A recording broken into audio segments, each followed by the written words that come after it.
가기사는 증시 각도기. 안녕하세요. 증시각도TV 시청자 여러분, 투자자 여러분, 도기말 여러분, 그리고 10만금융연사 여러분 모두 반갑습니다. 네, 12월 23일. 야, 뭔가 23일 하면 약간 어렸을 때는 마음이 두근두근하던 그런 시점인데요. 화요일 순서가 밝았습니다. 네, 자, 오늘 순서는 FM 미디어의 워렌 버핏 주주서한. 네, 제가 가장 좋아하는 책 중에 하나죠. 약간 어렵지만 꼭 읽어볼 만한 책 중에 하나다. 라는 말씀 드리고 싶습니다. 여기 제공으로 진행을 하게 됩니다. 자, 오늘 여러분들하고 같이 가장 먼저 보고 싶은 거는 VIX 차트를 가장 먼저 보고 싶습니다. VIX 차트부터 보도록 할게요. VIX 차트가 오늘 꽤 큰 폭으로 내렸습니다. 네, 꽤 큰 폭으로 내렸어요. 자, 볼게요. 어우, 굉장히 많이 내렸죠. 시장이 계속 안정되고 있으니까 14입니다. 자, 굉장히 안정됐죠? 자, 이 안정이 된 후에 옆으로 횡보세가 매우 길어지게 되면, 지금 저기서도 보시면 중간에 굉장히 긴 횡보세가 있었습니다. 7월부터 시작해서 8, 9, 10월 달까지. 그러고 나서 움직임이 생겼죠. 그래서 여러분들에게 드리고 싶은 말은, 자, 이제 안정이 됐고, 만약에 이 안정의 시간이 길어지면, 한 번 더 급락의 시점은 올 것이다. 라는 생각을 염두에 둬야 되겠죠. 일반적으로는 시장이 좋으면 그냥 마음이 편하잖아. 마음이 편하니까 즐거워. 예. 근데 여러분 또 기억하셔야 될 게 지금 사상 최고치 부근이에요. 사상 최고치 부근. 여기서 안 좋을 사람은 거의 없다. 사상 최고치에 안 좋을 사람이 어디 있겠느냐. 그죠? 그러니까 항상 기억하셔야 될 게, 저도 올해 그런 생각을 많이 하는데, 올해 수익률이 썩 나쁘진 않잖아요. 수익률이 꽤 괜찮은 편이에요. 상반기에도 그렇고 하반기에도 뭐 나쁘지 않았어요. 수익률이 꽤 괜찮습니다. 근데 이건 제가 잘해서 된 거냐? 전 그렇게 생각은 안 해요. 시장이 좋아서 그래요. 네. 예를 들어서 작년에 나와 올해의 나가 크게 달라졌느냐? 심지어 작년의 포트와 올해의 포트가 크게 달라졌냐? 그렇지 않거든요. 예, 조금밖에 안 달라졌거든요. 예, 요즘에 이제 좀 달라지기 시작합니다. 포트 변경이 있고, 그래서 이제 IRP, ISA의 최근에 나간 메일에서 보시면 포트 바뀐 게 진짜 오랜만에 보실 거예요. 새로운 포트가 정말 오랜만에 담겼습니다. 예, 뭐 그렇긴 하지만 전반적으로 큰 변화가 없었어요. 작년하고 비교해서. 근데 수익률이 작년하고는 비교할 수도 없잖아요. 저점하고 비교해보면 어마어마한 차이가 나죠.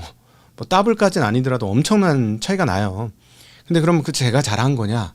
아닙니다. 시장이 좋아서입니다. 시장이 좋아서요. 하나 말씀드릴게요. 좋은 시장, 성장하고 상승하는 시장에서는, 상승장에서는 좋은 주식은 아주 좋고 나쁜 주식도 괜찮아. 예, 그런데 하락장에서는 좋은 주식은 덜 나쁘고 나쁜 주식은 망합니다. 예, 이거를 꼭 기억해 주세요. 그때는 실력이 좋아도 하락장에서는 견딜 수가 없어. 주식 들고는. 그때는 이제 현금을 좀 들고 있어야 되는 그런 상황이고, 지금은 상승장이고요. 올 초부터 말씀드렸습니다만 본격적인 상승장이 시작됐고, 생각보다 긴 상승장이니 그동안 지난 20년간 경험했던 경험으로 시장을 판단하지 마라 라는 말씀을 드렸고요. 앞으로도 그렇습니다. 자, 그러나 단기 중기적으로는 지금 우리가 어디에 처해 있는지 알아야 되는데, VIX 지표 다시 보여드릴게요. 최근 들어 가장 낮은 VIX 지표예요. 즉 변동성이 없다. 이거는 꾸준히 시장이 괜찮았을 때 나타나는 현상입니다. 지금 미국 시장 기준으로 시장은 아주 좋습니다. 지금 아주 좋은 상황이라는 걸 생각하고 투자를 하셔야 됩니다. 그러니까 예전에는 쫄지마 이런 말씀을 드렸습니다만, 이젠 반대입니다. 지금 당장은 아니겠지만 경계의 가드 한 팔 정도는 지금 올리셔야 하는 상황이 이제 막 시작되었다. 예, 즐겁다고 노래 부를 필요가 아니라 이제 약간은 내가 많이 덕을 봤네. 시장 덕을 봤어. 이런 생각으로 시장을 바라보시면 좋겠다라는 말씀 드리고 싶네요. 자, 일단 예, 그래서 오늘 이거부터 먼저 시작을 했고요. 오늘은 시장은 전반적으로 올랐고요. 그 다음에 소형주들이 많이 올랐습니다. 소형주들이 많이 러셀 2000이 많이 올랐거든요. 오늘 상대적으로 훨씬 더 많이 1% 중반대에 상승을 기록을 했어요. 이 부분은 시장이 지금 많이 편안해하고 있다라는 점, 경계감이 없어졌다라는 점 기억하셔야 되겠습니다. 경계감이 없어진다면 어떻게 되죠? 안이함으로 바뀌죠. 안이함이 커지면 언제든 한번 얻어맞을 수 있다라는 점은 꼭 기억하시면 좋겠습니다. 자, 일단 연말이라서 거래량이 많이 줄었어요. 지금 가장 눈에 띄는 국제금융에서의 대목은 1번이 어떻게 될 거냐죠. 그래서 환율 먼저 보도록 하겠습니다. 일단 어제 구두 개입을 강력하게 했습니다. 그래서 어제 방송에도 말씀을 드렸는데, 그래서 엔화가 강세가 되어졌고요. 그 다음에 유로도 상대적인 강세가 되면서 달러가 약세가 되었습니다. 달러 약세가 오늘은 상당히 큰 폭으로 나타났습니다. 그래서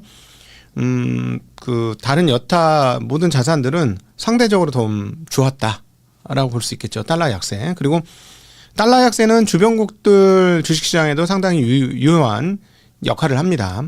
그거는 기억하시면 좋겠고, 근데 원화는 유독 원화는 지금 자리를 못 잡고 있어요. 계속해서 지금 상황이 좀 안 좋고요. 제가 보기에는 가열차게 주식시장이 좋아지지 않으면 지금 상황은 조금 애매한 상황이 계속 펼쳐지고 있다. 그리고 근데 이제 여건상으로는 지금 무조건 원화가 약세될 거라고 생각하는데 꼭 그렇지는 않거든요. 그리고 또 약간 전체적인 의견을 보니까 원화 약에 대해서 의견 좀 많이 몰려 있더라고요.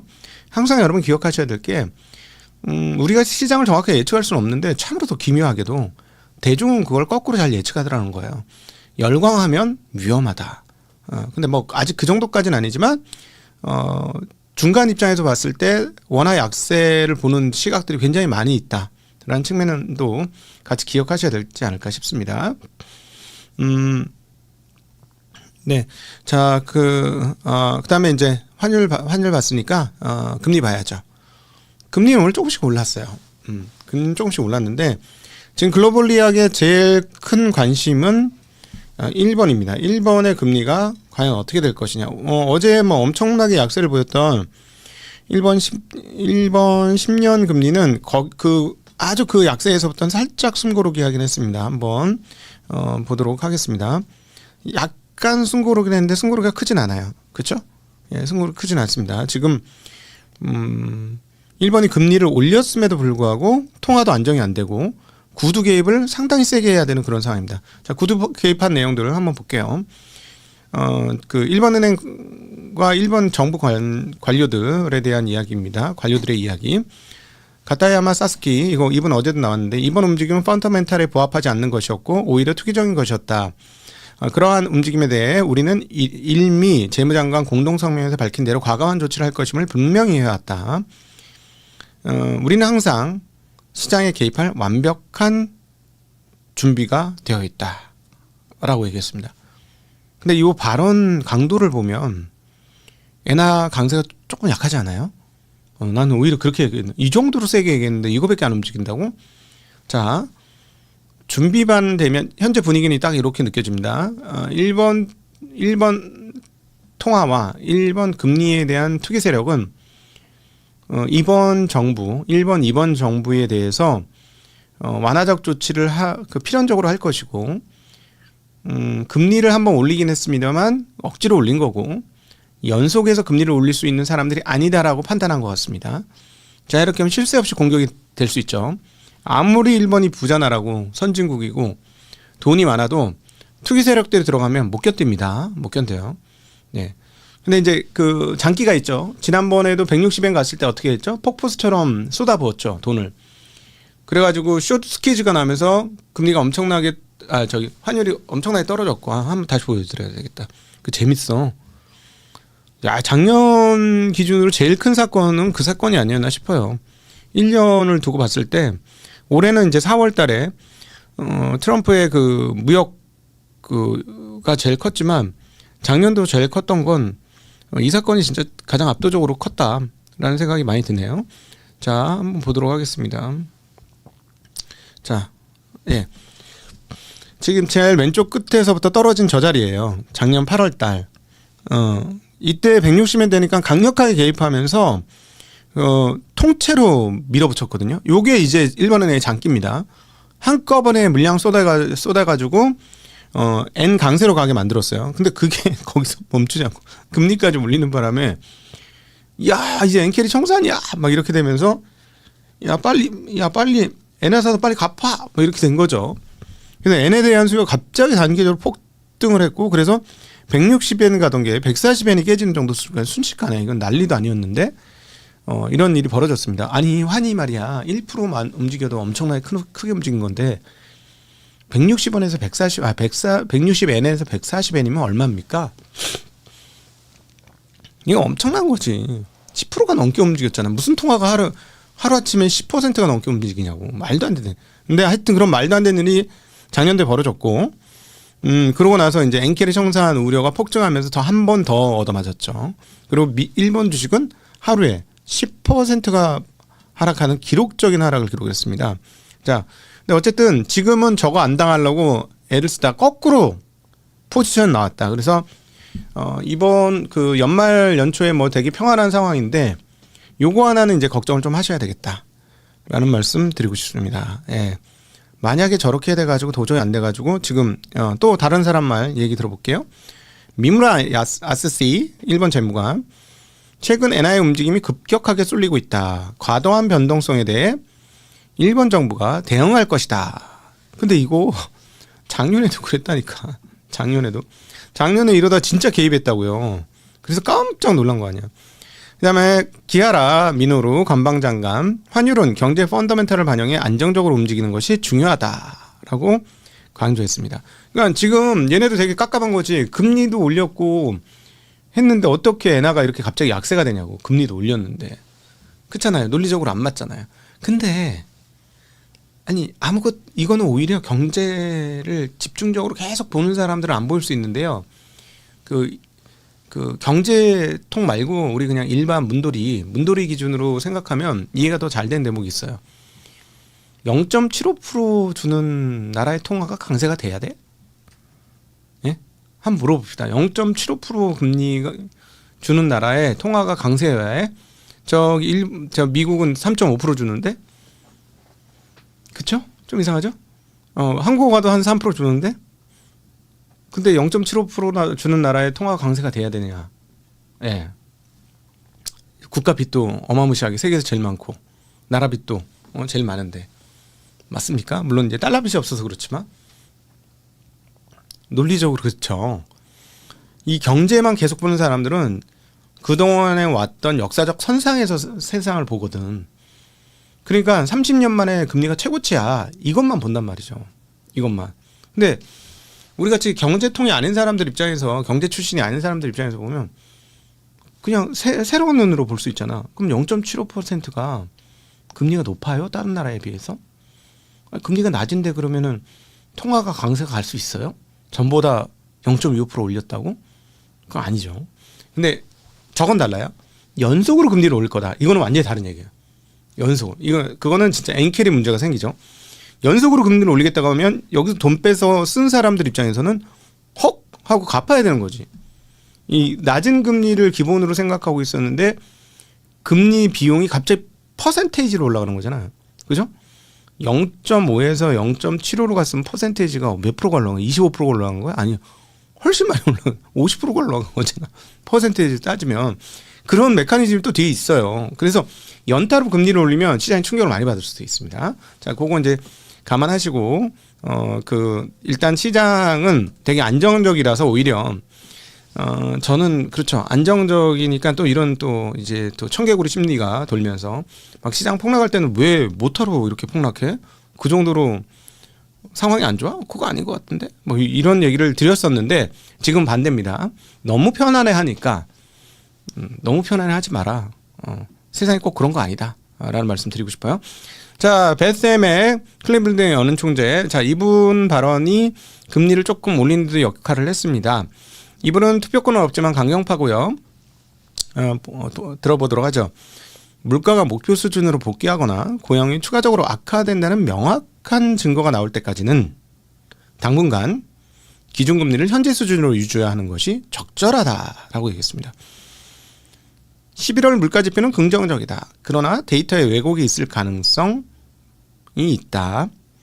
물가 상승률이 실제 수치보다 낮게 나왔을 수 있다. 실제 상승률은 2.7%보다 높은 2.9에서 3.0에 가까울 것이다. 자, 이거는 연준 인사 입에서 나왔기 때문에 상당히 정확할 거라고 추정하는 게 맞습니다. 연준 인사 입에서 나왔기 때문에 우리가 11월 달이 셧다운 기간이라서 그 셧다운 기간에 내야 되는 데이터 값을 그냥 안 내고 특별히 주거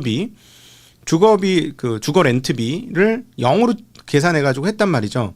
그러니까 뭐 그럴 수도 있어요. 통계치 하는 사람들은 그런 얘기를 했는데 이분은 강경파라서 그랬는지 모르겠지만 왜곡 가능성이 있다라고 얘기하면서 왜곡이 어떻게 됐냐면 실제 수치보다 낮게 나왔을 것이다라고 얘기했습니다. 자, 그래서 여러분 지난번에 제가 이제 물가 나왔을 때 이거 데이터 값이 좀 빠졌어요라고 말씀하면서 향후 다음번 데이터 나올 때 충격이 한번 올 수도 있으니까 머릿속에 염두는 하고 계세요라고 말씀드렸던 게 뭐죠? 만에 하나 이게 진짜 빠져가지고 다음번에 2.9, 3.0 이런 식으로 나오면은요 시장 충격받습니다. 왜냐하면 금리 인하가 물 건너갈 거기 때문이거든요. 예. 지금은 12월 금리 인하도 했고 그 다음에 앞으로도 금리를 하긴 할 것 같고 파월 의장 보니까 좀 친화적인 것 같고 시장 친화적인 것 같고 결국은 아닌 것처럼 했다가 행동을 저렇게 하니까 시장이 좀 안심한 내용이 있어요. 근데 아무리 파월이라도 2.9, 3.0 나와버리면 못합니다. 금리 인하. 아무리 그래도 스티븐 마이런이나 이런 사람들은 하겠지. 근데 못해요. 못하니까 충격을 받습니다. 그거는 한번 생각을 하고 머릿속에 이렇게 그래야 충격을 안 받거든. 아, 그것 때문에 빠진 거구나. 아, 맞아. 원래 그게 있었지. 아, 그렇게 넘어갈 수 있거든요. 근데 막 그런 생각 안 하다가 아니 인플레이션이 높아서 떨어졌대. 어떡하지? 인플레이션 계속 높으면 어떡하지? 어떻게 해요? 살려주세요. 막 그러면 안 돼요. 그러면은 버틸 수 있는 것도 못 버티는 거야. 자, 더 들어보죠. 개인적으로는 현재 기준금리를 중립금리보다 약간 낮은 수준으로 추정. 말이 헛나왔네. 지금이 중립금리보다 기준금리가 낮다고? 이건 좀 충격적인. 나도 이렇게 생각 안 해. 3.5가 낮죠? 아니 3.5가 높다고? 아니 잠깐만. 헷갈려. 3.5가 중립금리라고? 3.5 정도가 중립금리보다도 낮다고? 그러면 3.75가 중립금리라는 얘기야? 3.6이 중립금리라는 얘기야? 그렇게 높아? 중립금리가? 이런 생각이 딱 들었어요. 이거 보자마자.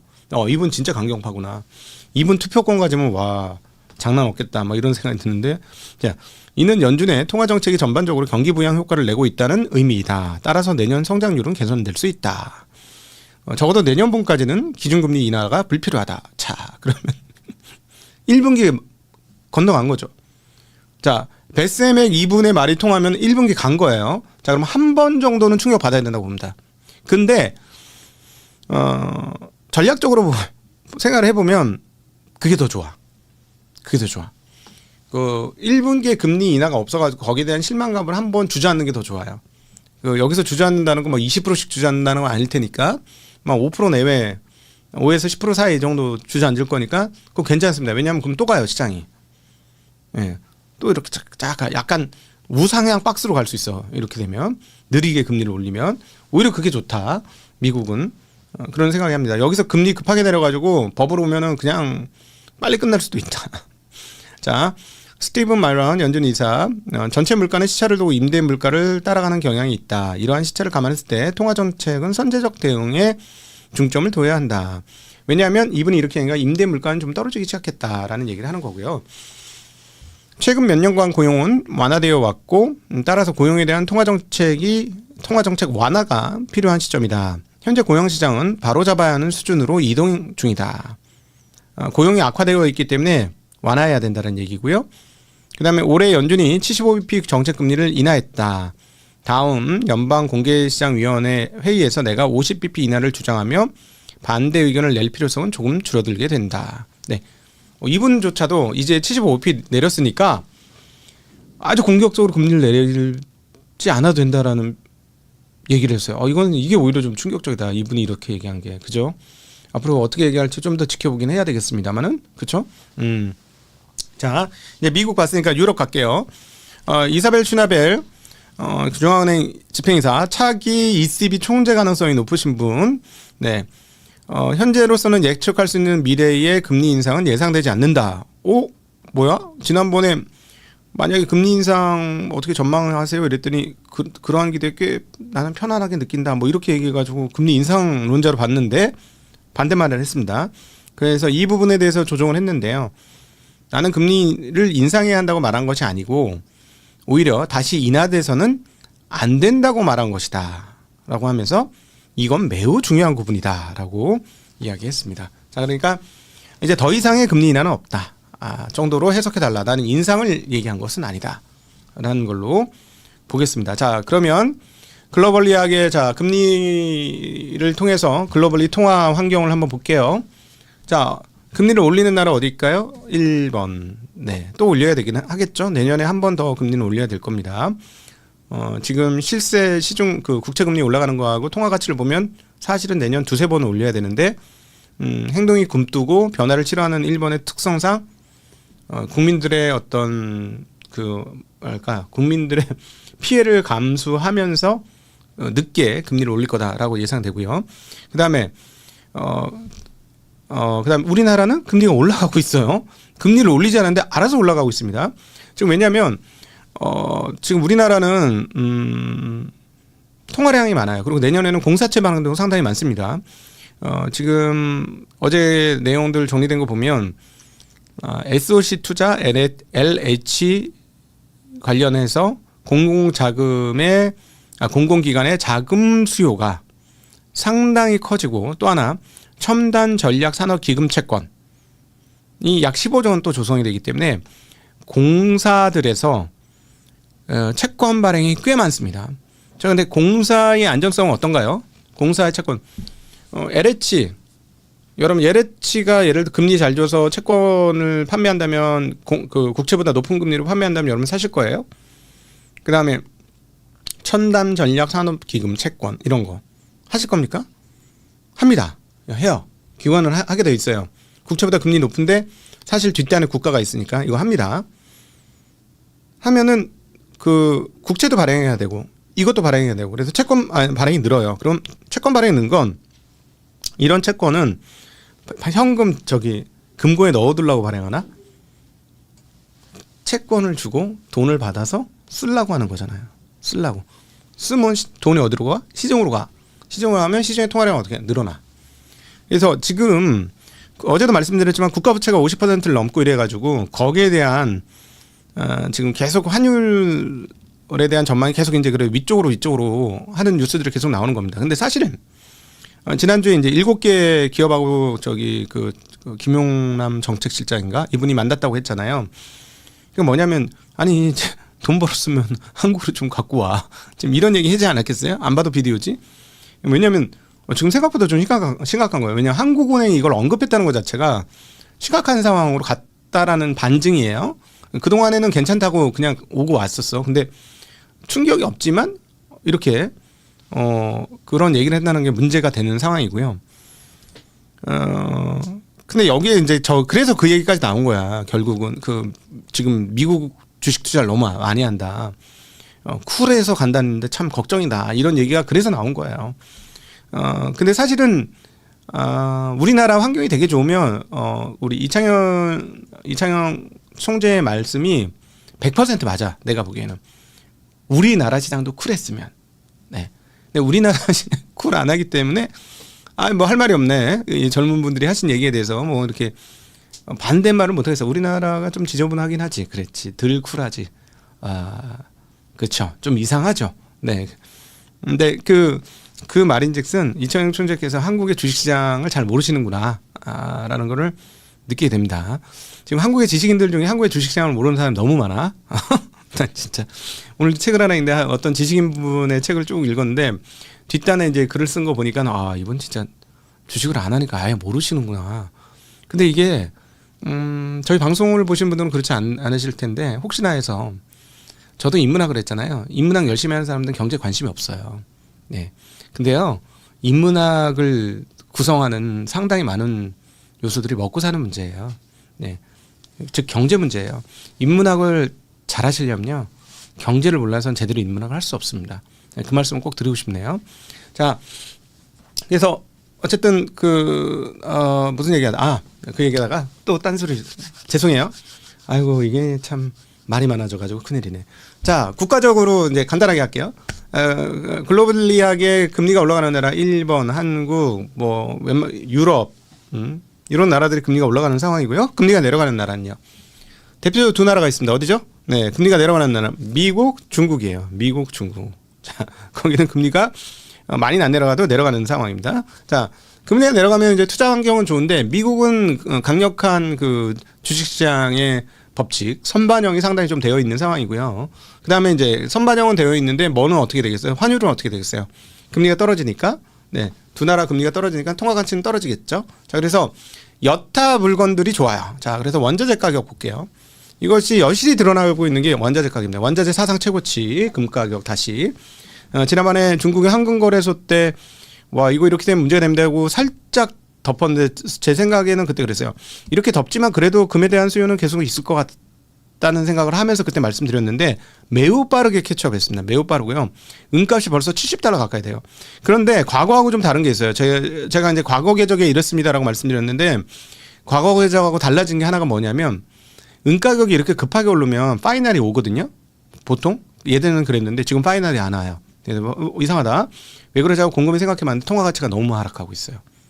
통화 가치가 미친 듯이 하락합니다. 달러화 가치가 하락을 하니까 실제 우리가 눈으로 보는 달러 인덱스보다 더 하락하고 있는 거다라고 보여주시는 게 지금 구리값이 계속 말씀드리지만 경기가 좋냐는 거야. 구리는 경기가 좋을 때 올라요. 근데 경기가 후지거든. 후진데 지금 12,000달러. 지금 후지니까 미국에서 금리 내리겠다고 하는 거 아니에요? 중국에서 계속 금리를 내리는 건 경기가 후지기 때문에 내리는 거 아니에요? 그런데 사상 최고치에서 계속 갱신해요. 예. 놀라운 일이죠. 놀라운 일이에요. 예. 그래서 비트코인이 안 가는 걸 수도 있어. 왜냐하면 예전에는 은, 근, 구리, 뭐 이런 비철 금속 이거 투자하기 어려운데 요즘엔 다 ETF 같은 걸로 돼 있잖아. 그 버튼 하나면 원자재 투자한단 말이지. 그러니까 비트코인 투자하는 방법이나 그 원자재 투자하는 말은 똑같거든. 그러니까 서로 상보 관계야. 아니 대체 관계야. 대체제 관계. 그러니까 금하고 대체제냐 했는데 금하고 대체제는 아니었던 것 같고 오히려 비트코인이 원자재하고 대체제 관계가 좀 있나 보다. 이런 생각을 요즘에 하게 됩니다. 그런데 보시면 유가는 올랐죠. 네, 유가가 오른 이유가 있습니다. 베네수엘라를 미국이 봉쇄했습니다. 미국 해양경비대가 베네수엘라에서 나온 파나마 국적의 유조선 한 척을 납포해 버렸습니다. 예. 이미 과거에도 두 척을 납포했고 또 납포했답니다. 이거 옛날 멀리 떨어진 나라 소식이라 관심이 없었는데 그러니까 여기에 대해서 베네수엘라가 도둑질이자 납치라고 반발하고 있고 마두로 대통령은 자국 항구에서 출항하는 유조선에 대해 해군이 호위하도록 지시했다라는 뉴스입니다. 아 참 이거 바람 잘 날이 없네요. 그죠? 네. 자 그리고 오늘 이제 기업 뉴스 한번 같이 보도록 하겠습니다. 자 그 쿠팡이 그 우리나라에서 쿠팡이 우리 그 옛날보다 우리 그 국회의원들의 수준이 높아져서 아주 논리적으로 시간이 짧다 보니까 이제 말을 대답을 안 하고 혼자 얘기를 해서 좀 그렇긴 하지만 수준이 많이 높아졌는데 그 중에 좀 험악하게 말씀하시는 분들이 있는 것 같아요. 근데 요즘 저는 국회의원분들이 좀 더 아주 스마트한 모습을 보여주셨으면 좋겠어요. 그거 할 때. 좀 더 논리적으로 깰려면 논리적으로 깨야 된다는 생각이 있는데 미국에서 집단 소송을 받았습니다. 쿠팡. 그래서 쿠팡이 이번 정보 유출 사건으로 폭락을 했는데요. 12월 들어서 폭락을 했었는데 반등에 성공하려고 하다가 뭐 미국 로비를 했는지 모르겠지만 미국 정부가 우리 미국 기업 힘들게 하지 마 이렇게 한국 정부에다 얘기를 했었는데 어제는 세무조사 하겠다고 뉴스가 나왔고 이번에는 미국발입니다. 미국발. 집단소 와 무섭죠. 미국에서는 이 집단소송이 무섭죠. 그래서 쿠팡 주가가 떨어졌습니다. 주가 한번 보고 올게요. 예, 반등을 하려다가 실패하고 뚝 떨어졌습니다. 자 그리고 이제 저 넷플릭스가 워너브라더스 인수가 끝난 거 아니야라고 생각하고 있었는데 파라마운트 스카이댄스가 여전히 포기를 하지 않는 것 같고요. 파라마운트가 관련된 뉴스가 나왔습니다. 레리 앨리슨 오라클 창업주 오라클 그 문제의 오라클 그 레리 앨리슨 천재라고 불리는 이 레리 앨리슨께서 워너브로더스의 파라마운트 인수를 위해 404억 달러의 개인 보증을 섰다라는 뉴스가 있습니다. 그러면서 이제 파라마운트 주가가 올랐고요. 자, 이거 어떻게 될지 되게 재밌네요. 넷플릭스는 어마무시한 현금 창출 기계인데 과연 어떻게 될지 궁금합니다. 자, 그리고 스트래티지 아시죠? 비트코인 매입하는 회사로 유명한 회사가 최근에 그 비트코인 매입을 하지 않고 있다라는 뉴스입니다. 현금을 확보하고 있다라는 소식 들리고 있습니다.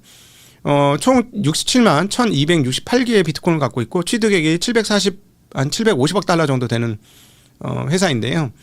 최근에 그 달러 준비금 22억 달러 가까이를 준비를 했는데 이걸로는 추가로 매수한 게 없다라는 뉴스 들리고 있습니다. 그러니까 그 비트코인의 큰 손인데 비트코인 큰 손이 지금 비트코인을 안 하고 있는 애요. 예. 자, 오늘은 뭐 큰 이슈가 없었으니까 오늘 요 정도로 마감하겠습니다. 제가 이제 다른 회사 가서 또 저기 이제 강의를 좀 해야 되는 상황이 아침에 있어갖고 제가 이제 기관 투자자가 되니까 증권회사 직원들을 상대로 뭐 그런 걸 하러 가야 돼요. 그래서 오늘 간단하게 이렇게 정리하도록 하겠습니다. 오늘도 함께 해주셔서 진심으로 감사합니다. 행복한 하루 되세요. 안녕.